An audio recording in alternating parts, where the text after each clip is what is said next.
Since the substitute amendment by Senator Boxer was just given to us at 11 o'clock in the morning, you could argue, almost with a straight face, that reading the proposal was a good idea.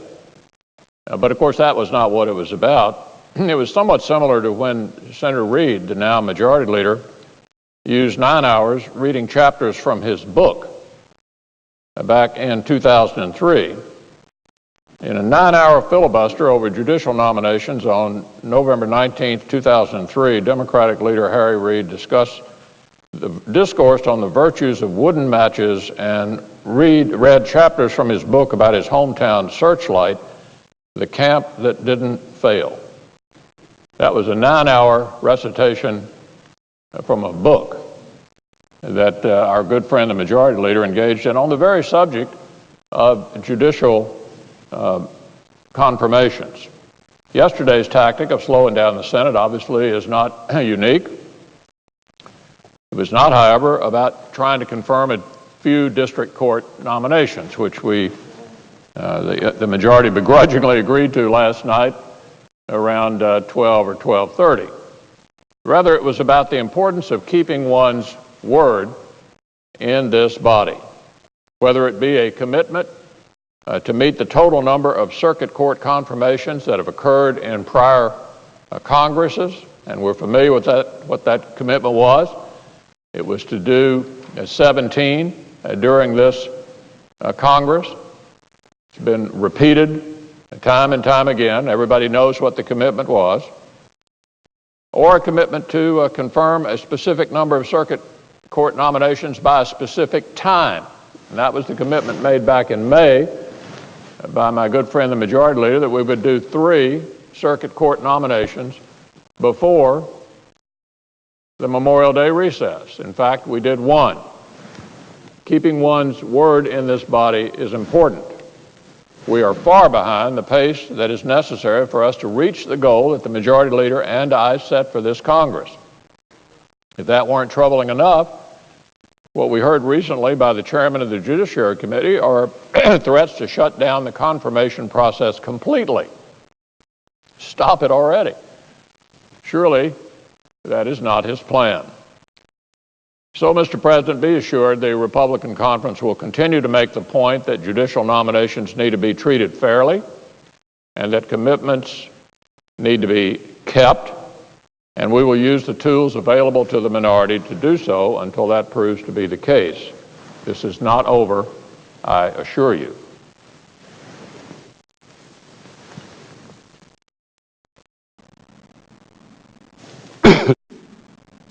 Now, Mr. President, on another issue,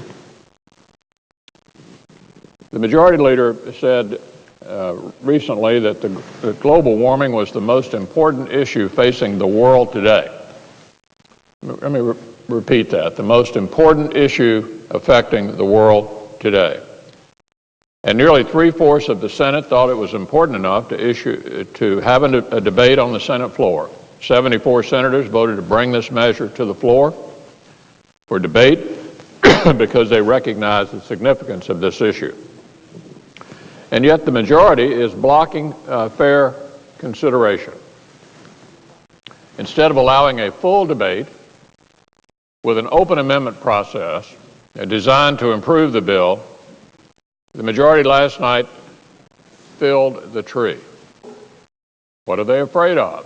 Why don't they want to consider amendments to a bill addressing what they call the most important issue facing the world today? If it's the most important issue facing the world today, it certainly deserves a lot longer debate than a few days. At $6.7 trillion, the climate tax bill, which is what we have before us, the climate tax bill is the largest bill we will consider this Congress. And as the Wall Street Journal noted, this legislation represents the most extensive reorganization of the American economy since the 1930s. Which is why, of course, I'm mystified as to why the Democrats decided to block consideration of any and all amendments designed to improve this bill. No consideration of gas prices, no consideration of clean energy technology. A bill with such widespread ramification merits serious, thoughtful consideration and a thorough debate. A good example of how to handle a bill like this properly, another time when our good friends on the other side were in the majority and there's a Republican in the White House, when the Senate considered the Clean Air Act amendments in 1990, the process took 5 weeks on the floor. There were 180 amendments were offered. I was here then. Nobody was telling one side or the other what they had to offer. Nobody was saying you have to show me your amendment first or I won't let you offer it. 131 of those amendments were ultimately acted upon by the full Senate. As things currently stand, we won't even spend 5 days on this bill, but we would like to spend more time on the bill and would encourage the majority to open up the process. I don't know what they're afraid of. Since when did we descend to the point in this body that we won't let somebody offer an amendment unless I get to read it first? That isn't the way the Senate used to operate. Now, the majority has blocked us from offering even one amendment regarding this massive restructuring. That makes me wonder, why doesn't the majority want a fair debate on this bill? You know, what are we afraid of here? If this bill alone will save the planet, as has been suggested, why are they refusing to allow an open debate or more than 2 days on the bill? Perhaps they don't want to expose this bill for what it really is. It's a climate tax, Mr. President, a climate tax. This legislation will raise gas prices, electricity prices, diesel prices, natural gas prices, and fertilizer prices. It will also put America at a significant economic disadvantage compared to the rest of the world. Given that families are already struggling to pay a record gas prices at nearly $4 a gallon now, Congress should be working to lower gas prices, not increase them. Now, Republicans are eager to offer amendments to the Boxer climate tax bill to develop clean energy solutions and to promote economic growth. In America, we tackle problems like this with technology, not by clamping down on our own economy. You know, if this is a problem, and many of us believe it is, the way to get at it is with technology, and then sell the technology to the Indians and the Chinese, who I assure you, Mr. President, are not going to do this to their own economies.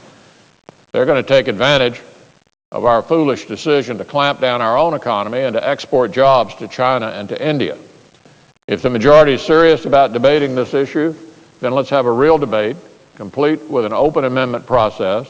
Don't shut it down after only 1 day. This issue is entirely too important to consumers, to our economy, and to climate to block a thorough consideration.